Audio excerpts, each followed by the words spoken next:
Pagsud ning buwan sa Oktubre, gitimaan ang Pink October o Breast Cancer Awareness Month.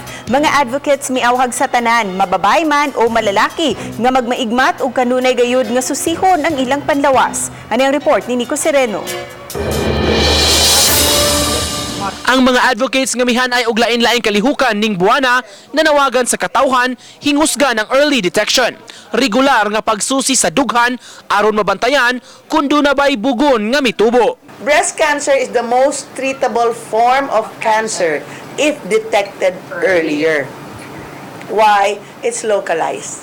They just remove the mass and you go through your treatment. Matod sa mga doktor, dili lang babay, bisan lalaki, mamahimong magka-breast cancer.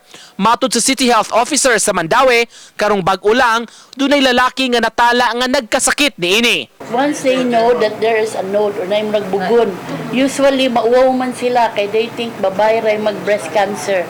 Pero 1 in 100,000 na agyud na yung laki mag-cancer. Kay naman sa may hormone, progesterone. Suportado sa syudad ang kalihukan batok sa breast cancer. Gani miawhag sila sa mga ospital o clinics nga mohatag og discount sa mga eksaminasyon. To offer discounts, promos, or special for the Pink October deals in light of Breast Cancer Awareness Month in October 2019. Uban ni Marlon Melgazo, Nico Sereno, Balitong Bisdok.